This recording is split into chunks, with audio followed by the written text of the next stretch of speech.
非常高的嘛，是，最主要还是要拼决赛的嘛。我们来看一看第二组半决赛的选手，反无选手多库里的实力应该是最强的。我们来看看这个小组的较量。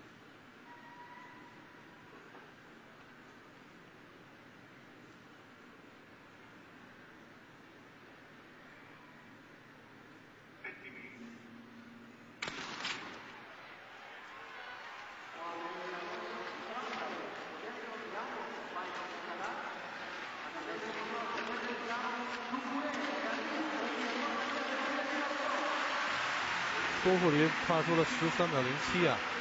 多库里在今年是上升势头非常的猛。因为他以前的最好成绩是13秒23，他跨出了13秒07。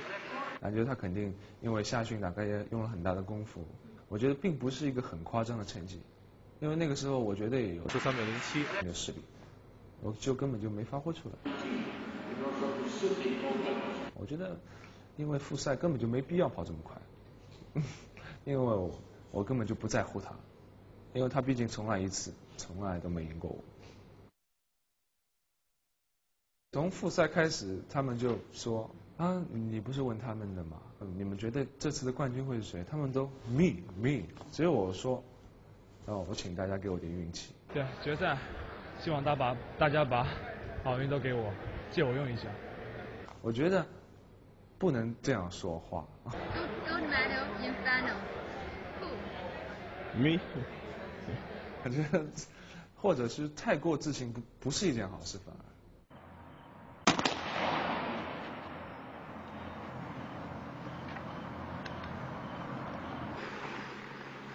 在决赛的当天，男子50公里竞走的比赛是在早上7点钟举行。在此之前，中国田径队没有拿到1枚金牌，甚至是没有1枚奖牌。竞走应该说是中国田径的一个传统的优势项目。从1992年的巴塞罗那奥运会开始，第1枚中国田径的奥运金牌是竞走拿下来的。然后悉尼奥运会也拿到了1枚竞走的金牌。应该说，在奥运会的历史上，中国竞走是立下了汗马功劳。这一次呢，看50公里的竞走能不能再为这个中国田径创造一个奇迹。中国选手于超红呢是处在第3位。我记得当时于超红经过3个半小时的比赛之后，马上到进场的时候，他是第3名。当时我们看到第3名特别的兴奋，因为男子50公里从来没有进入过奥运会的前8名，甚至是奖牌。现在运动员呢已经走了3个多小时，他体力消耗已经非常大了。50公里当时我们一直到最后2公里，我们的运动员都在第3名。当时我是感觉到好像今天上午应该有奖牌了。雅典特别热，我们当时都穿 T 恤，准备出镜，准备采访于超红，然后就去马上换正装、换西装。现在中国选手面临着严峻的挑战。我冲进洗手间去换出镜的衣服，但是中国选手现在被超越了。等我刚穿上衣服跑出来，于超红变第4了。因为运动员进场以后，我也进不去，我也不知道什么时候他被俄罗斯运动员超过的。今天这个比赛非常的遗憾，于超红在这个最后的一段路没有能够结束。听到这个消息拿到第4名的时候，就感到非常遗憾，非常遗憾。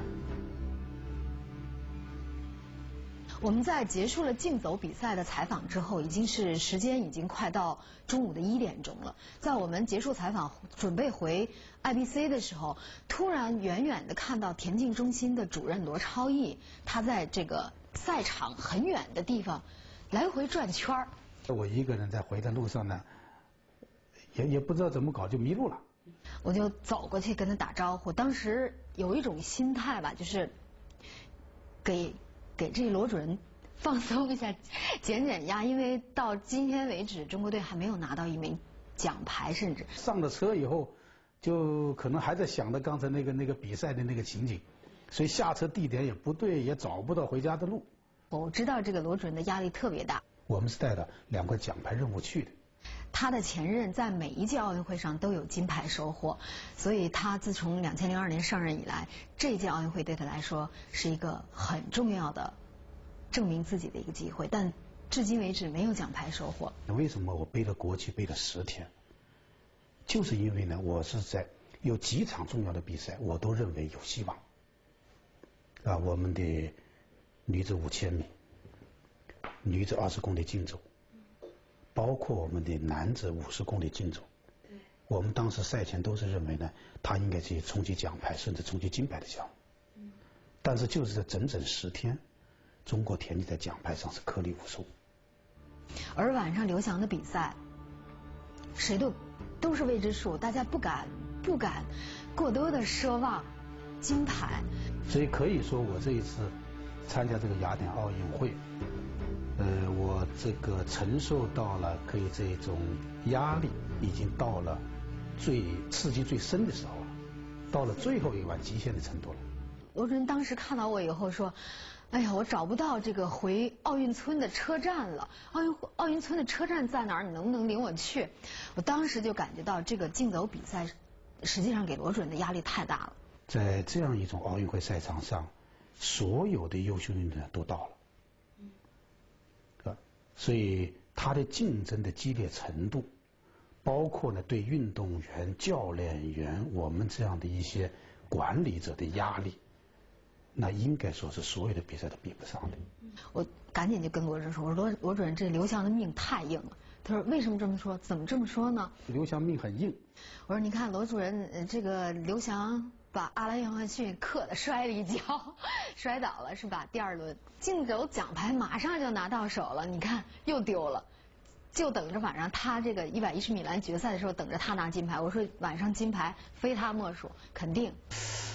事实上，我只是一个玩笑话，只是想给这个罗主任缓冲一下他的压力。